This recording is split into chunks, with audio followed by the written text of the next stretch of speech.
కీర్తనలు 8వ అధ్యాయం. యెహోవా మా ప్రభువా, ఆకాశములలో నీ మహిమను కనపరచువాడా, భూమి అందంతటా నీ నామము ఎంత ప్రభావము కలది. శత్రువులను పగ తీర్చుకుని వారిని మాన్పివేటికై నీ విరోధులను బట్టి బాలుర యొక్కయు చంటి పిల్లల యొక్కయు స్తుతుల మూలమున నీవు ఒక దుర్గమును స్థాపించి ఉన్నావు. నీ చేతి పని అయిన నీ ఆకాశములను నీవు కలుగజేసిన చంద్ర నక్షత్రములను నేను చూడగా, నీవు మనుష్యుని జ్ఞాపకం చేసుకున్నట్టుకు వాడు ఏపాటివాడు, నీవు నరపుత్రుని దర్శించుటకు వాడు ఏపాటివాడు. దేవుని కంటే వానిని కొంచెం తక్కువ వానిగా చేసి ఉన్నావు. మహిమ ప్రభావములతో వానికి కిరీటము ధరింపచేసి ఉన్నావు. నీ చేతి పనుల మీద వానికి అధికారం ఇచ్చి ఉన్నావు. గొర్రెలన్నిటినీ, ఎడ్లన్నిటినీ, అడవి మృగములను, ఆకాశ పక్షులను, సముద్ర మత్స్యములను, సముద్ర మార్గములో సంచరించు వాటన్నిటినీ వాని పాదముల క్రింద నీవు ఉంచి ఉన్నావు. యెహోవా మా ప్రభువా, భూమి అందంతటా నీ నామము ఎంత ప్రభావము కలది. క్రితం రోజు మనం ఈ కీర్తన యొక్క ఉపోద్ఘాతాన్ని గురించి చూసాం. అంటే ఏ విధంగా దేవుడు మనుషుని సృష్టించుటలో ఒక ఉన్నతమైన ఉద్దేశం కలిగి ఉన్నాడు.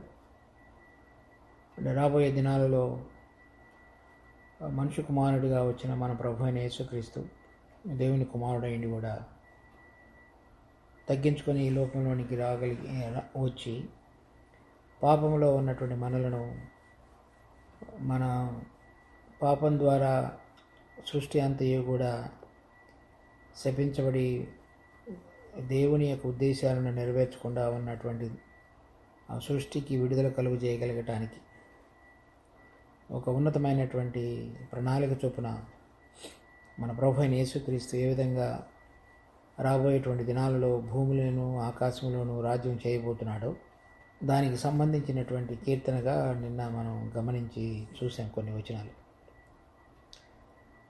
దానిలో మొదటి వచనాన్ని కూడా నిన్న మనం ధ్యానించాం.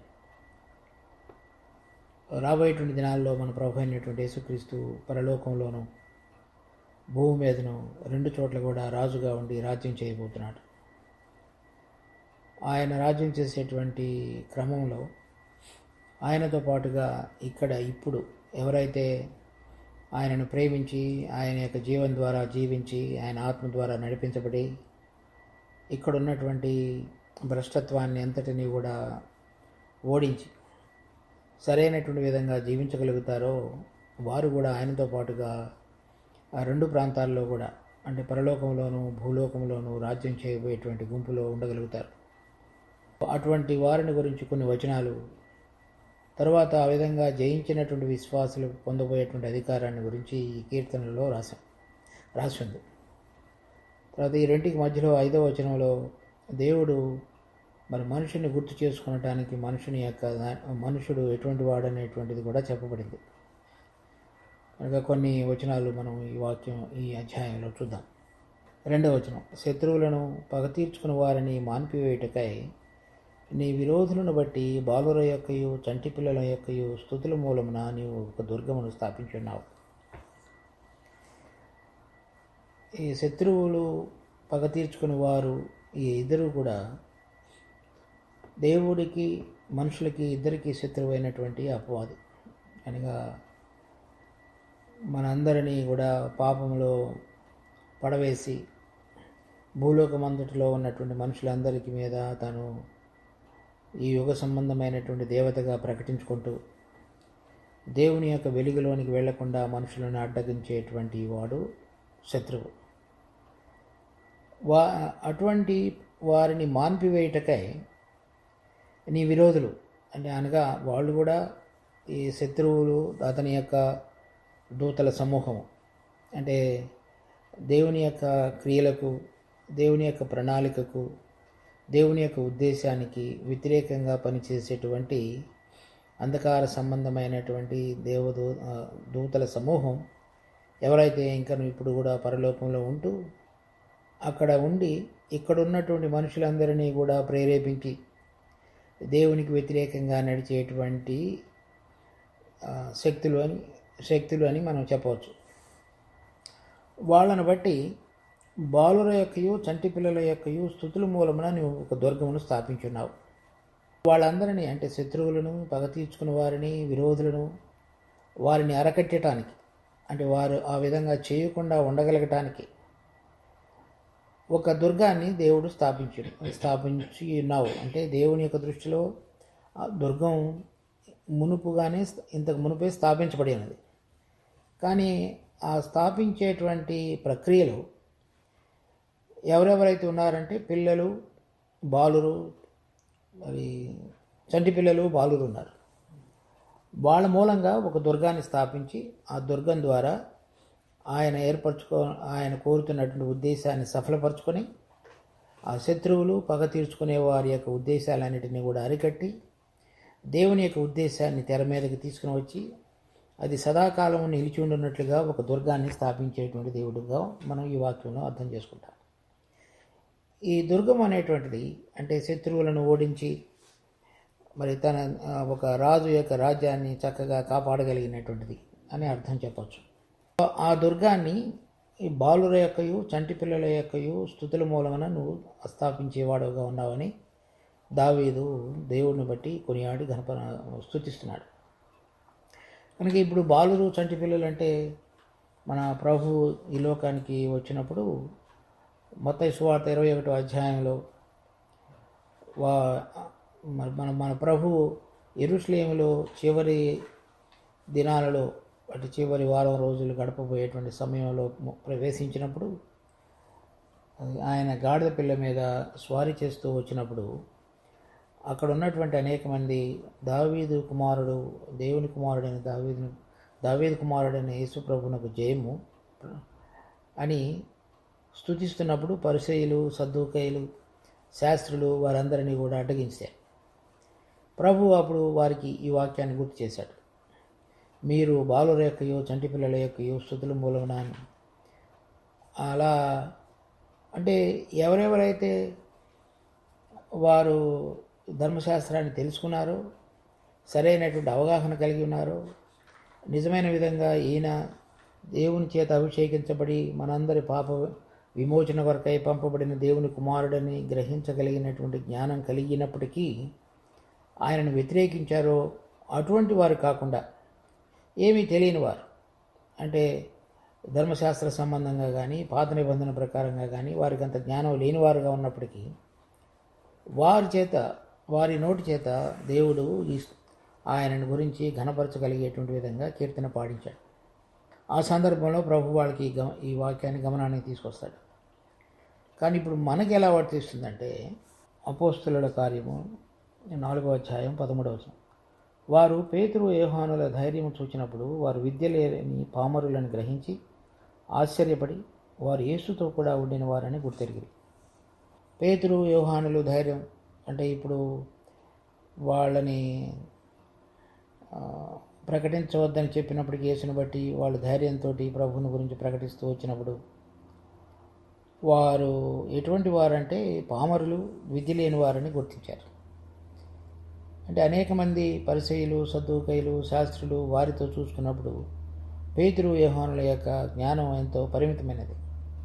అయినప్పటికీ ధైర్యంతో అనేక విషయాలు దేవుని కుమారుడైన యేసుక్రీస్తుని గురించి వారు చక్కగా సాక్ష్యం చెప్పగలిగారు.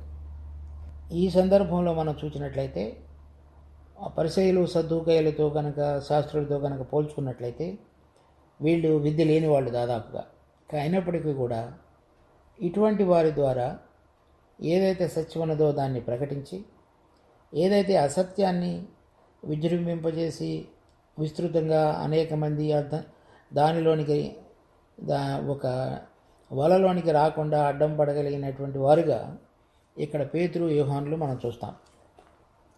తర్వాత 1 కొరింథీ పత్రిక 1వ అధ్యాయం 26వ వచనం నుంచి, సహోదరులారా, మిమ్మల్ని పిలిచిన పిలుపును చూడడి. మీలో లోకరీతిని జ్ఞానులైనను, ఘనులైనను, గొప్ప వంశపు వారైనను అనేకులు పిలువబడలేదు. కానీ ఏ శరీరయు దేవుని ఎదుట అతిశయింపకుండానట్లు జ్ఞానులను సిగ్గుపరచుటకు లోకంలో నుండి వెరివారిని దేవుడు ఏర్పరచుకుని ఉన్నాడు. బలవంతులైన వారిని సిగ్గుపరచుటకు లోకములో బలహీనులైన వారిని దేవుడు ఏర్పరచుకుని ఉన్నాడు. ఎన్నికైన వారిని వ్యర్థము చేయుటకు లోకములో నీచులైన వారిని, తృణీకరింపబడిన వారిని, ఎన్నిక లేని వారిని దేవుడు ఏర్పరచుకొని ఉన్నాడు. ఇక్కడ వీళ్ళందరిని చూస్తే అంటే వెరివారు, బలహీనులైన వారు, నీచులు, తృణీకరించబడిన వారు, మరి వాళ్ళందరినీ కూడా దేవుడు ఏర్పరచుకొని వాళ్ళ ద్వారా ఒక దుర్గాన్ని కట్టి ఆ దుర్గం ద్వారా మరి పగ తీర్చుకునేవారు శత్రువులని అడ్డం వేసేటువంటి ప్రక్రియను దేవుడు కొనసాగించుతూ వచ్చాడు ఈ గత 2000 సంవత్సరాల నుంచి, అంతకు మునుపు కూడా. వాళ్ళ యొక్క విశిష్టత ఏంటి? కేవలం యేసు ప్రభు దేవుని కుమారుడని విశ్వసించటం మాత్రమే కాకుండా ఆయన ద్వారా దినదినము నడిపించబడేటువంటి బిడ్డలు వాళ్ళు. వాళ్ళలో తల్లిదండ్రులని సంతరించుకున్నటువంటి జీవం ద్వారా కాకుండా మరి నన్ను తిని నా శరీరమును తిని నా యొక్క రక్తమును త్రాగువాడు నేను ఏ విధంగా తండ్రి మూలముగా జీవించున్నానో వాడును నా మూలముగా జీవించును. కనుక ఆ విధంగా జీవించినటువంటి అనుభవం కలిగిన వాళ్ళు. ఎందుకనగా దేవుని కుమారునిలో ఉన్నటువంటి ఆ నిజమైనటువంటి పరలోక సంబంధమైన పునరుద్ధాన పరిశుద్ధమైన జీవం విశ్వాసం ద్వారా మనం జీవితంలో అన్వయించుకుని జీవిస్తున్నప్పుడు ఈ శత్రువులు, పగ తీర్చుకునేవారు, దేవునికి విరోధంగా ఉన్నటువంటి వారు, మనకు విరోధంగా ఉన్నటువంటి వారు, అంటే ఆత్మ సంబంధంగా విరోధంగా ఉన్నవారు, వాడి యొక్క కుయుక్తులన్నిటినీ కూడా బంధించగలిగినటువంటిది కేవలము ఆ ప్రభు అనేటువంటి యేసుక్రీస్తు యొక్క జీవం మాత్రమే. పాత నిబంధనలో జకర్యా 4వ అధ్యాయం 6-7 వచనాలు. అప్పుడు అతడు నాతో ఇట్లనెను, జెరుబ్బాబెలునకు ప్రత్యక్షమగు యెహోవా వాక్కు ఇదే, శక్తి చేతనైనను బలం చేతనైనను కాక నా ఆత్మ చేతనే ఇది జరుగునని సైన్యములకు అధిపతియగు యెహోవా సెలవిచ్చును. గొప్ప పర్వతమా, జెరుబ్బాబెలును అడ్డగించుటకు నువ్వు ఏమాత్రపు దానవు? నీవు చదును భూమిని మగదువు. కృప కలుగును గాక అని జనులు కేకలు వేయగా అతడు పైరాయి తీసుకొని పెట్టించును. ఇక్కడ అది దేవుని యొక్క వాగ్దాన వాక్యం జెరుబ్బాబెలుకు యెహోషువకు ప్రత్యక్షమై కట్టబోతున్నటువంటి 2వ మందిరం అనగా పడిపోయినటువంటి మందిరాన్ని మరి బబులోని యొక్క దాసత్వంలో నుంచి వచ్చినటువంటి వీళ్ళు మరలా కట్టేటువంటి ప్రక్రియలో వారికి కావలసినటువంటి వాగ్దానాన్ని చెప్తున్నాడు. వాళ్ళ దగ్గర బలము శక్తి లేదు, కానీ అటువంటి దాని ద్వారా కాకుండా నా యొక్క ఆత్మ ద్వారానే ఈ కార్యం జరుగుతుంది అని. కనుక ఇప్పుడు నూతన నిబంధనలో అటువంటిది ఏంటి అంటే, మనందరిలో కూడా దేవుడు ఏదైతే అపవాదిని, అతని యొక్క శక్తులను, వాటి యొక్క కుతంత్రాలను దినదినము ఓడించేటువంటి విధంగా మన అందరిలో కూడా ఒక మనుషుని చేత కానీ, లేక మన యొక్క బలం ద్వారా కానీ, మన యొక్క జ్ఞానం ద్వారా కానీ, మనకు కలిగినటువంటి మరి ఈ లోక సంబంధమైనటువంటి వనరుల ద్వారా కానీ కాదు, కానీ ఆయన ఆత్మ ద్వారా నడిపించబడిన వారు మాత్రమే ఎటువంటి పర్వతాన్ని ఆయన చదును చేయగలిగి అపవాది యొక్క కుయుక్తులకు లోబడకుండా ఆ జీవం ద్వారా వాన్నిటిని ఎదుర్కొని జయించినటువంటి విశ్వాసుల యొక్క జాబితాలోనికి వారు రాగలుగుతారు. ఈ లోకంలో ఇప్పుడు అటువంటి క్రియను మన ప్రభు, మన తండ్రి అయిన దేవుని మృతుల్లో నుంచి సమస్తమును ఓడించి తిరిగి లేచిన ఆయన కుమారుని యొక్క జీవం ద్వారా మనలో అనే ఆ కార్యాన్ని జరిగించడానికి చూస్తున్నాడు. కనుక విశ్వసించినటువంటి బిడ్డలందరూ మరల లోకంతో కానీ, లోకంలో ఉన్నటువంటి వారికి కలిగిన వనరుల ద్వారా కానీ, జ్ఞానం ద్వారా కానీ చూసినట్లయితే మనము ఆ పేతురు, యోహానుల వలె పామరులమని కాదు, లేక మొదటి కొరింథీలో చదివినట్లుగా కూడా మనం కాలేము.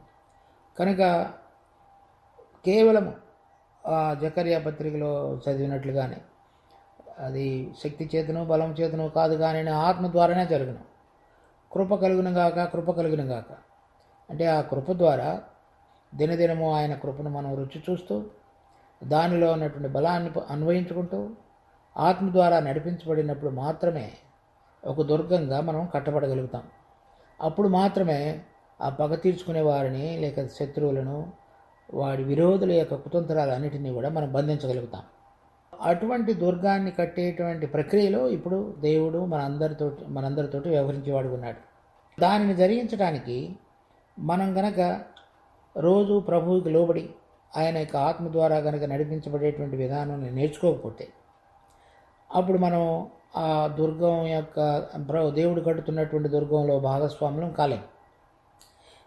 ఇది ఎవరెవరైతే అటువంటి సమర్పణ జీవితం కలిగి చక్కగా రోజు ప్రభు యొక్క జీవం ద్వారా నడిపించబడాలని ఆశిస్తారో వారందరి జీవితంలో కూడా ప్రతిరోజు ఒక దేవుడు ఒక ఉద్దేశాన్ని తెలియపరచగలిగే విధంగా, ఆయన యొక్క శక్తిని మనం రుచి చూడగలిగే విధంగా, ఆయన బలం మీద మాత్రమే ఆధారపడగలిగే విధంగా పరిస్థితులను కలుగజేస్తాడు.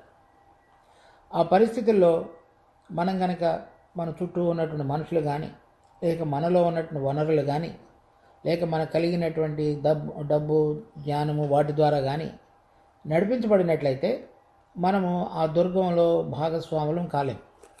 చూడండి, 2 తిమోతి 3వ అధ్యాయం 11వ వచనం నుంచి చదువుదాం. అంతియొకయు, ఇకోనియ, లుస్త్రాను పట్టణములలో నాకు కలిగినట్టు హింసలను ఉపద్రవములను తెలుసుకుని వాడవై నన్ను వెంబడించితివి. అట్టి హింసలను సహించితిని కానీ వాటన్నిటిలో నుండి ప్రభువు నన్ను తప్పించును.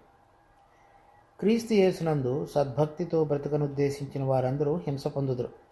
ఎవరైతే ఈ దుర్గంలో పాలివారుగా ఉండి అపవాది యొక్క కుతంత్రాలన్నిటినీ ఓడించాలనేటువంటి సదుద్దేశంతో దేవునికి దగ్గరగా ఆత్మ ద్వారా నడిపించబడతారో వారందరూ కూడా ఏ విధంగా పౌలు మిగిలినటువంటి భక్తులు అనేక హింసలలో గుండా వెళ్ళి శ్రమల్లో పాలువారయ్యారో అటువంటిది మనందరికీ సంభవిస్తాయి. 1 తెస్సలోనికీయులకు రాసిన పత్రిక 3వ అధ్యాయం 1వ వచనం నుంచి. కాబట్టి ఇక సహింపజాలక ఏథెన్స్లో మేము ఒంటరిగా ఉండుటను మంచిదని ఎంచి ఈ శ్రమల వలన ఎవడనూ మిమ్మల్ని కదిలింపకుండానట్లు మిమ్మల్ని స్థిరపరచుటకును, మీ విశ్వాసము విషయమై మిమ్మల్ని హెచ్చరించుటకును మన సహోదరుడును క్రీస్తు సువార్త విషయంలో దేవుని పరిచారకుడు అయిన తిమోతిని పంపితిమి. మేము మీ యొద్ద ఉన్నప్పుడు మనము శ్రమను అనుభవింపవలసినదని మీతో ముందుగా చెప్పితిమి కదా. అలాగే జరిగినది. ఇది మీకును తెలియను. అట్టి శ్రమలను అనుభవించుటకు మనము నియమింపబడిన వారమని మీరు ఎరుగుదురు. ఇందుచేత నేను ఇకను సహింపజాలక శోధకుడు మిమ్మను ఒకవేళ శోధించినేమో అనియు మా ప్రయాసమ వ్యర్థమైపోయేనేమో అనియు మీ విశ్వాసమును తెలుసుకున్న వల్లనే అతన్ని పంపితిని. తిమోతియు ఇప్పుడు మీ యొద్ద నుండి మా యొద్దకు వచ్చి మేము మిమ్మల్ని ఎలాగో చూడ అపేక్షించుచున్నామో అలాగే మీరును మమ్మను చూడని అపేక్షించుచు ఎల్లప్పుడూ మమ్మను ప్రేమతో జ్ఞాపకము చేసుకుంటున్నారని మీ విశ్వాసమును గూర్చియు మీ ప్రేమను గూర్చియు సంతోషకరమైన సమాచారమును మాకు తెచ్చెను. అందుచేత సహోదరులారా, మా ఇబ్బంది అంతటిలోనూ శ్రమ అంతటిలోనూ మీ విశ్వాసమును చూచి మీ విషయంలో ఆదరణ పొందితిమి. కనుక వీళ్ళకి కలిగినటువంటి శ్రమలన్నిటిలో కూడా శోధకుడు అనగా ఇప్పుడు ఆ దుర్గాన్ని కట్టకుండా ఆపటానికి ప్రయత్నం చేసేటువంటి వీళ్ళు ఏం చేశారంటే అతని యొక్క కుతంత్రాలన్నిటినీ పడగొట్టగలగటానికి విశ్వాసంలో స్థిరంగా ఉండి ఆ శ్రమలన్నిటినీ సహించారు. అటువంటి వాళ్ళకి 2వ తెస్సలోనికీయులకు రాసిన పత్రికలో మళ్ళీ పౌలు రాస్తున్నాడు 5వ వచనం నుంచి 8వ వచనం వరకు. దేని కొరకు మీరు శ్రమపడుచున్నారో ఆ దేవుని రాజ్యములకు మీరు యోగ్యులని ఎంచబడు నిమిత్తము మీరు ఇట్లు ఓర్చుకున్నట్టు దేవుని న్యాయమైన తీర్పునకు స్పష్టమైన సూచన అయినది. ప్రభు అయిన యేసు తన ప్రభావమును కనపరచు దూతలతో కూడా పరలోకములో నుండి అగ్నిజ్వాలలో ప్రత్యక్షమై దేవుని ఎరగని వారికి మన ప్రభు అయిన యేసు సువార్తకు లోబడిన వారికి ప్రతిదండన చేయనప్పుడు మిమ్మల్ని శ్రమపరచు వారికి శ్రమయు, శ్రమ పొందుతున్న మీకు మాతో కూడా విశ్రాంతియు అనుగ్రహించుట దేవునికి న్యాయమే. కనుక ఈ దుర్గాన్ని కట్టేటువంటి ప్రక్రియలో దేవుడు రకరకాలైనటువంటి విధంగా మన యొక్క విశ్వాసాన్ని పరీక్షించి ఆ అపవాది యొక్క కుతంత్రాలన్నిటినీ కూడా తన యొక్క మనకు దేవునికి విరోధంగా మనకి విరోధంగా ఉన్నటువంటి వాడి యొక్క అస్త్రాలన్నిటినీ కూడా తిప్పివేయగలిగిన విధంగా మనం కేవలము ఆయన యొక్క ఆత్మ ద్వారా ఆయన యందు విశ్వాసం ద్వారా ఆయన వాక్యం యొక్క వెలుగులో నడుచుకున్నప్పుడు మాత్రమే మనము ఒక దుర్గంగా కట్టబడగలగటానికి అవకాశం ఉంది. కనుక మనం దేవుడు చేస్తున్నటువంటి ఆ గొప్ప మహాప్రణాళికలో మనం భాగస్వాములం కావాలి అంటే దేవుడు మనకు దినదినము అనుమతించినటువంటి పరిస్థితులన్నిటిలో కూడా కేవలము మన యొక్క శక్తి బలము వాటన్నిటిని కూడా ప్రక్కకు పెట్టి ఆ ఉద్దేశాన్ని అంటే భూలోకములోను పరలోకములోను మన ప్రభు అయిన యేసుక్రీస్తు ప్రభువుగా ఉండి రాజ్యం చేయబోయేటువంటి ఆ ప్రణాళికలో మనం భాగస్వాములం కాగలగటానికి ఇప్పుడు దేవుడు మనకు అనుమతించిన ప్రతి పరిస్థితిలో విశ్వాసం ద్వారా ఆత్మచేత నడిపించబడగలిగినటువంటి బిడ్డలంగా ఉన్నప్పుడు మాత్రమే మనం చేత దేవుడు ఒక దుర్గాన్ని కట్టేవాడిగా ఉన్నాడు. అది వాక్యంలో చదివినట్లుగా చంటి పిల్లల యొక్కయు బాలుర యొక్కయు అంటే మనకు కలిగిన జ్ఞానం అవన్నీ కూడా చంటి పిల్లలతోటి మనం పోల్చుకోవడానికి కుదరదు. లేక మనలో దేవుని వైపు చూడకుండా మన సొంత శక్తి వనరుల చేత నడిపించబడేటప్పుడు మనం బాలురం కాలేం. ఏ విధంగా అయితే చంటి పిల్లలు వాళ్ళంతట వాళ్ళుగా ఏమీ చేయలేరు. తల్లిదండ్రుల సహాయం ద్వారా మాత్రమే వాళ్ళు అన్నీ చేయటం అనేటువంటిది నేర్చుకుంటారు. లేకపోతే వాళ్ళ మీద ఆధారపడతారు. అటువంటి విధంగా ఆధారపడుతూ మరి నిజమైనటువంటి దేవుని యొక్క పరలోక సంబంధమైన జీవాన్ని ప్రకటించగలిగేటువంటి సాధనాలుగా ఇక్కడ ఉంటారో వాళ్ళ ద్వారా దేవుడు ఒక దుర్గాన్ని కడుతున్నాడు. ఆమోసు పత్రిక 9వ అధ్యాయం 6వ వచనం. ఆకాశమందు తన కొరకై మేడగదులు కట్టుకుని వాడును, ఆకాశ మండలమునకు భూమి యందు పునాదులు వేయువాడును ఆయనే. ఆకాశ మండలంలో అంటే రాబోయే దినాల్లో పరలోకంలో ఆకాశంలో దేవునికి మహిమ కలిగేటట్లుగా అక్కడ ఉండబోయేటువంటి దానికి జరగబోయేటువంటి దానికి ఆ మహత్కర కార్యానికి భూమి మీద పునాదులు వేసేవాడుగా ఉన్నాడు. అంటే ఇక్కడ ఉన్నటువంటి మనుషుల ద్వారా అక్కడ కట్టబోయేటువంటి ఉన్నతమైనటువంటి ఉద్దేశాన్ని నెరవేర్చుకోవడానికి ఇక్కడ పునాదులు వేసేటువంటి తండ్రిగా దేవుడిగా ఉన్నాడు. ఆ పునాదులలో భాగస్వాములు అయ్యేటువంటి అవకాశాన్ని దేవుడు మనకిప్పుడు ఇచ్చాడు. అంటే మనలను కేవలము మన పాపాల నుంచి విడుదల కలుగు చేసి రక్షణ కలుగు చేయడం మాత్రమే కాకుండా శత్రువు సాతానును ఓడించగలిగినటువంటి విధంగా మనలో ఆ గొప్ప కార్యాన్ని ఆయన ప్రారంభించున్నాడు. అది ఎవరిలో సంపూర్ణం చేయబడుతుంది అంటే ఎవరెవరైతే ఆయనకు సంపూర్ణంగా లోబడి విశ్వాసం ద్వారా ఆత్మచేత నడిపించబడేటువంటి అనుభవాన్ని దినదినము ప్రకటించగలుగుతారో వాళ్ళు ఇప్పుడున్నటువంటి సాతాను యొక్క శోధనలు వాటన్నిటిలో కూడా చక్కగా నిలబడతారో, ఆ జీవాన్ని అన్వయించుకుంటూ జీవించుతారో వాళ్ళ ద్వారా ఆయన ఒక దుర్గాన్ని ఇక్కడ ఇప్పుడు కట్టేవాడుగా ఉన్నాడు. ప్రకటన గ్రంథం 2వ అధ్యాయం 24వ వచనం నుంచి. అయితే తొయతైరాలో కడమవారైన మీతో అనగా ఈ బోధన అంగీకరింపక సాతాను యొక్క గూఢమైన సంగతులను ఎరుగమని చెప్పుకుని వారందరితో నేను చెప్పుదేమనగా మీ పైన మరి ఏ భారమును పెట్టను. నేను వచ్చు వరకు మీకు కలిగి ఉన్న దానిని గట్టిగా పట్టుకొనడి. నా తండ్రి వలన అధికారము పొందినట్టు జయించుచు అంతము వరకు నా క్రియలు జాగ్రత్తగా చేయువానికి జనుల మీద అధికారం ఇచ్చెదను. అతడు ఇనుప దండముతో వారిని ఏలును. వారు కుమ్మరవాని పాత్రల వలె పగలగొట్టబడుదురు. మరియు అతనికి వేకువ చుక్కని ఇచ్చేదను. సంఘములతో ఆత్మ చెప్పుచున్న మాట చెవిగలవాడు వినుగాక. ఆ తోయతైరాలో ఉన్నటువంటి వారితోటి సాతాను యొక్క గూఢమైన సంగతులను ఎరుగమని చెప్పుకున్న వారందరితో కూడా, అంటే అతనికి అడ్డం పడిన వారందరితో కూడా ఎవరైతే పగ తీర్చుకోవటానికి శత్రువులుగా ఉన్నారో లేకపోతే విరోధులుగా ఉన్నారో దేవుడికి వ్యతిరేకంగా వాళ్ళని ఎరగమని చెప్పుకుంటూ వాళ్ళకి అటువంటి శేష తొయతైరాలో ఉన్నటువంటి కొంతమందికి చెప్తున్నాడు, నేను వచ్చే వరకు మీకు కలిగిన దాన్ని గట్టిగా పట్టుకొనడి.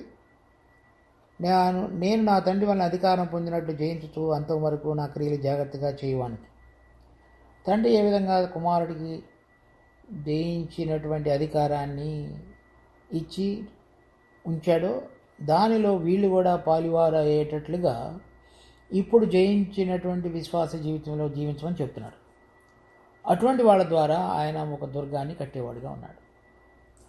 సో కనుక మన దినదిన జీవితంలో ఏ విధంగా అయితే ఆ దుర్గాన్ని కట్టగలగటానికి దేవుడికి మనం సహకరించి సంపూర్ణంగా విశ్వాసంతో లోబడుతూ మరి ఆయన మనను ఆ జీవాన్ని ప్రకటించగలిగినటువంటి మహిమ పాత్రలుగా ఈ లోకంలో ఉంచాలని కోరుతున్నాడో దాని విలువను గుర్తెరిగి ఆ రాబోతున్నటువంటి మహిమ కొరకు పరలోకం వైపు చూస్తూ జీవించుతారో వాళ్ళు ఆ శత్రువులను ఓడించేటువంటి ఒక దుర్గంగా చేయబడుతున్నారు.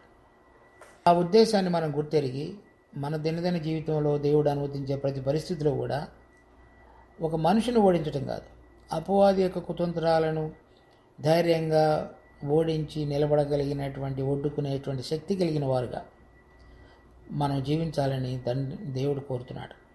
ఎప్పుడైతే మనం పరలోక సంబంధమైనటువంటి ఉద్దేశాన్ని గ్రహించలేమో, ఆయనతో పాటుగా జయించితేనే కానీ ఆయనతో పాటుగా పాలువారై మరి రాబోతున్నటువంటి మహిమలో ఆయనతో రాజ్యం చేయలేము అనేటువంటి గుర్తెరుగుతారో వాళ్ళు సమర్పించుకునేటువంటి జీవితం ద్వారా మాత్రమే ఇది సాధ్యమవుతుంది. అటువంటి సమర్పణ లేకుండా విశ్వాసులమైండి లోకం యొక్క పోకడలలో వలె ఆలోచన సరళి క్రియలు మాటలు అవన్నీ ఉండి ఇప్పుడున్నటువంటి శ్రమలు దుఃఖాన్ని అంతటినీ కూడా ఏ విధంగా అయినా సరే పక్కకు నెట్టివేసి అవి మనకి అవసరం లేకుండా లోకంతో సమ్మిళితమై కనుక మనం జీవించినట్లయితే ఆ దుర్గంలో మనం పాలివారం కాలేం. అది మనం గుర్తెరగాలి. రోజు మనం పరీక్షించుకుంటూ ఏ విధంగా దేవుడు మనని ఉన్నతమైన పిలుపు కొరకు పిలిచాడో ఆ పిలుపు అంటే అపవాదిని ఓడించడానికి పనికి రాగలిగినటువంటి విధంగా జీవిత క్రమం ఉండాలో అది దేవుని యొక్క కృప ద్వారా ఆత్మచేత నడిపించబడి ఆయన దేవుని కుమారుడు జయించిన వాడనేటువంటి విశ్వాసం ద్వారా మన జీవితాన్ని అన్వయించుకుంటూ దేవుడు మనను ఆ విధంగా జీవించాలని కోరుతున్నాడు. ప్రార్థన చేసుకున్నాం. మా జీవం కలిగిన తండ్రి, మీకెంతో వందనాలు. ఈ దినమంతట్లో కూడా మాకు తోడుగా ఉండండి. మరోసారి మీరు మాకు అనుగ్రహించిన వాక్య భాగాన్ని సరైన విధంగా అర్థం చేసుకొని మా జీవిత క్రమంలో ప్రతిరోజు అన్వయించుకొని జీవించగలిగటం మాకు సహాయపడండి. మరి ఎందుకు పనికిరానటువంటి మమ్మల్ని మీరు ఏర్పరచుకొని ఒక ఉన్నతమైనటువంటి దుర్గంగా మమ్మల్ని కట్టి మీ యందు మిమ్మల్ని స్తుతించుతూ జీవించడం ద్వారా మరి పగ తీర్చుకుని వారిని, శత్రువులను, విరోధులను, వారందరినీ వారి క్రియలను లయపరచుటకాయ మీలో ఉన్నటువంటి జీవాన్ని, ఆత్మ యొక్క ప్రభావాన్ని మాకు అనుగ్రహించి ఈ మంటి పాత్రలలో మీ యొక్క మహా ఉన్నతమైనటువంటి శక్తిని మాలో కుమ్మరించి మీరు మా జీవితాలను మార్చినందుకు దేవా మీకు వందనాలు. అటువంటి క్రమంలో మిగిలిన మా శేష జీవితాన్ని కూడా మీకు మహింకరంగా జీవించుటకు నడుచుటకు కావలసిన కృపను ప్రసాదించండి. దేని విషయంలో కూడా మేము తొందరపడక, మనుషుల విషయంలో కూడా మేము ఎటువంటి ద్వేషాన్ని పెంచుకోక, వారి వెనక ఉన్నటువంటి శక్తులను ఓడించగలిగినటువంటి క్రమంలో మీ యొక్క జీవాన్ని మేము చక్కగా ప్రకటించగలిగినటువంటి పాత్రలుగా మమ్మల్ని ఉంచమని వేడుకుంటున్నాం. అటువంటి జయించినటువంటి విశ్వాసులు ఏ విధంగా మీతో కూడా కలిసి రాజ్యం చేయగలుగుతారు, వారితో భూలోకంలో ఒక దుర్గాన్ని నువ్వు కడుతున్నావు, మరి ఆకాశ మండలంలో నువ్వు చేయబోతున్న గొప్ప కార్యం కొరకు పునాదులు ఇక్కడ వేస్తున్నావు. ఆ విలువైనటువంటి ఉద్దేశాలను మేము గుర్తెరిగి దానిలో మీతో కూడా కలిసి పాలివారమై ముందుకు సాగుటకు మాకు కృప అనుగ్రహించండి.